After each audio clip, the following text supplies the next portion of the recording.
देवेंद्र अग्रवाल नाम का यह भ्रष्टाचारी जो पूरी तरह भ्रष्टाचार में डूबा है, जिसने तालाबों पर, जमीनों पर अवैध कब्जे कर रखे हैं। ये आदमी आज जो चाहता है, यही चाहता है कि यहाँ नगर पंचायत की कुर्सी पर फिर कब्जा कर ले, किसी प्रकार से कर ले, सुबोध राकेश को बदनाम करके कर ले। 2-2 महीने उषा अग्रवाल प्रमुख रहते हुए अस्पतालों में भर्ती रही। उस समय ये देवेंद्र अग्रवाल उसके सिग्नेचर करके यहाँ पर भ्रष्टाचार ब्लॉक में करता रहा। उसका जवाब, उसकी जांच कौन करेगा? देखिए, भाजपा नेता अमन त्यागी जो है, ये वो लोग हैं जो मात्र अपने घरों को भरने के लिए सरकारों का और पार्टियों का लाभ उठाते हैं। ये वास्तविकता अब इस क्षेत्र के बच्चे से जान सकते हैं कि देवेंद्र अग्रवाल, इसकी असलियत मैं पहले से जानता हूँ। भारतीय जनता पार्टी के मंच पर खड़े होकर ये लोग किस प्रकार से आपको और आपकी पार्टी को और आपकी सरकार को बदनाम कर रहे हैं, इसको गंभीरता से आपको देखना चाहिए। क्योंकि एक यहाँ का जो देवेंद्र अग्रवाल नाम का एक भूमाफिया है, वो चाहता है कि नगर पंचायत चुनाव आने वाला है। उससे पहले इन लोगों को ये सब चीज़ें नहीं दिख रही थी, लेकिन नगर पंचायत चुनाव आने वाला है, जिस कुर्सी को कब्जाने के लिए देवेंद्र अग्रवाल अपने लड़के के माध्यम से प्रयासरत है। मैं ये कहना चाहता हूँ, मात्र इसी चीज़ का खेल है कि ये लोग चाहते हैं कि किसी तरह हर चीज़ पर कब्जा इनका रहे और ये लूट मचाए पूरी तरह खुलेआम करते रहें। मैंने भी आप लोगों के सामने सारी चीज़ें साक्ष्यों के साथ रखी है और निश्चित रूप से जितने भी अवैध कब्जे यहाँ पर देवेंद्र अग्रवाल के हैं प्रधान कार्यकाल के समय से और अब तक, वो सारे साक्ष्य आपके सामने है। और हम आग्रह आप लोगों के माध्यम से भी जीरो टॉलरेंस की सरकार चलाने वाले आदरणीय धामी जी से और इस क्षेत्र के सांसद आदरणीय निशंक जी से हम आग्रह करते हैं कि नगर पंचायत अध्यक्ष श्रीमती सहती देवी का आप लोग सहयोग करें, जिससे कि इन चोरों के कब्जे से ये अवैध कब्जे छुड़ाए जाएं और ये जमीनें जो सरकार के कब्जे में आए। वो जी, ये देवेंद्र अग्रवाल जी आपके साथ पुराने रिश्तेदारी, मतलब पुराने से आपके साथ रहे हैं, तो पहले ऐसी बातें सामने क्यों नहीं आई? क्योंकि आप उनके साथ देखिए, मेरे साथ कभी नहीं रहा। ये वास्तविकता अब इस क्षेत्र के बच्चे से जान सकते हैं कि देवेंद्र अग्रवाल, इसकी असलियत मैं पहले से जानता हूँ।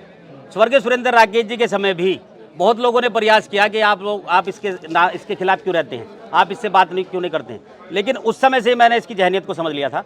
और सुबोध राकेश एक ऐसा शख्स है जो देवेंद्र अग्रवाल के खिलाफ पिछले बड़े लंबे अरसे से, जब से वो स्वर्गीय सुरेंद्र राकेश जी के साथ व्यवस्था में भी आया था, उस समय भी मेरी और उसकी कभी नहीं बनी है। और इसका यही परिणाम है कि आप लोगों के सामने है और कोई बोलने वाला यहाँ नहीं है। सुबोध राकेश बोलने वाला भी, इनके सामने खड़े होने वाला भी, इसलिए इनको सबसे बड़ी दिक्कत सुबोध राकेश से होती है। आरोप तो ये भी है कि आरोप ये है, देखिए, घोटाले हैं, तालाबों पर कब्जे हैं। तालाबों पर मैंने आपको साक्ष्य के दे रहा हूं मैं आपको तालाबों के, और उन तालाबों पर अवैध कब्जे देवेंद्र अग्रवाल ने अपने कर रखे हैं। मास्टर सत्यपाल का भी एक तालाब पर कब्जा है, जिस पर उसको अपनी गाड़ी घोड़े खड़ी करता है।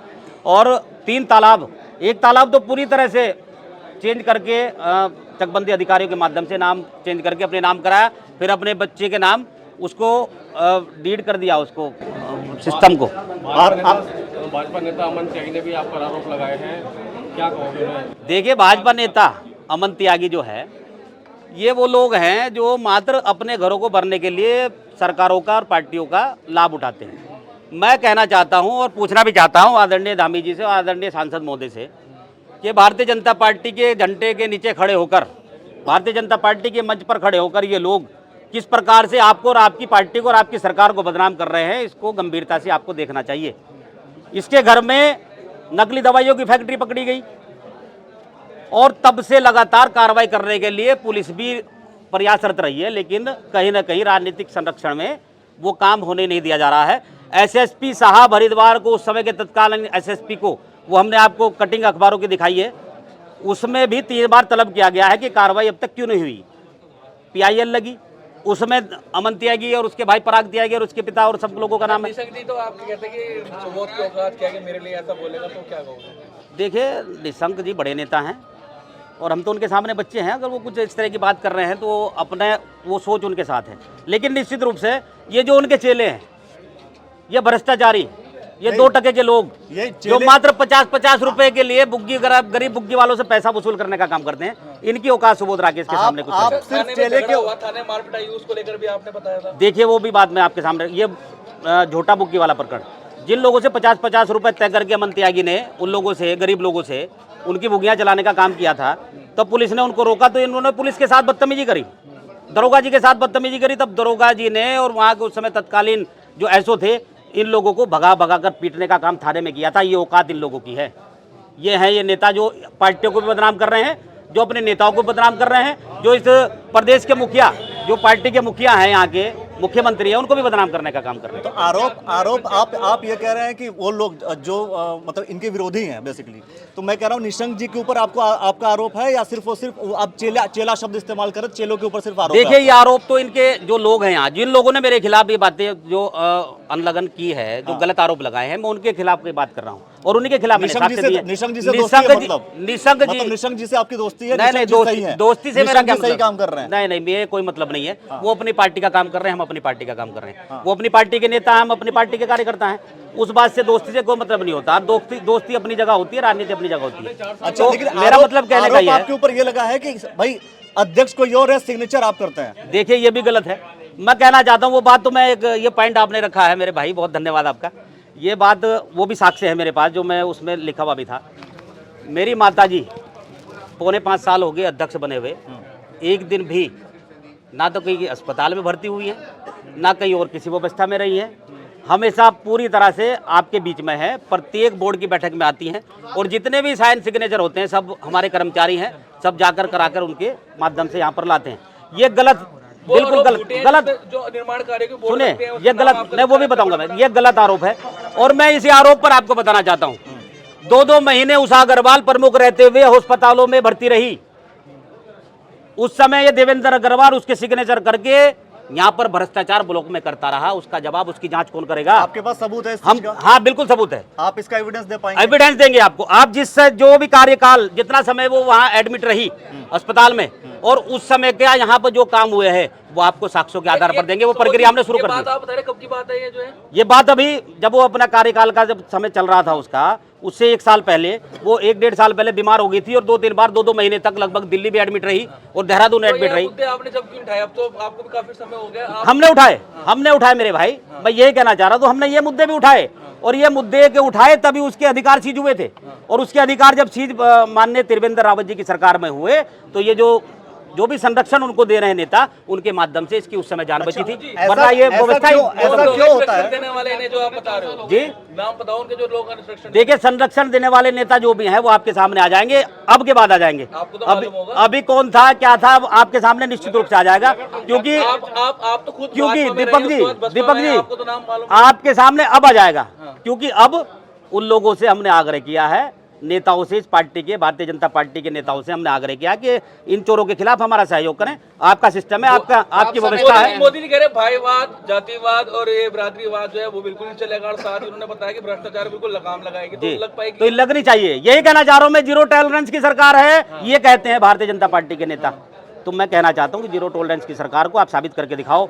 ऐसे लोगों पे भी कार्रवाई करो जो आपके नाम पे गलत काम कर रहे हैं, भ्रष्टाचार कर रहे हैं, जमीनों पर कब्जे कर रहे हैं, तालाबों पर अवैध कब्जे कर रहे हैं। पंचायत में भी रोक लगेगा, वो भी सही है किस तरह से? देखिए, वो तो जांच का विषय है। जब समय जांच होगी उसके सामने जब आ जाएगा तो आपके साक्ष्य आपके सामने। ऐसा क्यों है कि जब पार्टी में रहते हैं तो आरोप नहीं लगता है, जब पार्टी से बाहर जाते हैं तो आरोप लगने शुरू हो जाते हैं? अक्सर ऐसा होता है। आप भी पार्टी में रहे या कोई और पार्टी में? मेरे भाई, ये सवाल तो आप उनसे करिए जिन लोगों ने आरोप लगाए हैं। मैं कह रहा हूँ जब पार्टी में जब कोई नेता, नहीं, ये सवाल आपका ठीक है, लेकिन ये सवाल उनसे बनता है जिन लोगों ने प्रक्रिया शुरू की है। क्योंकि तब तक पार्टी में रहे, ये बात ठीक है आपकी। उस समय तो ये लोग कहाँ थे?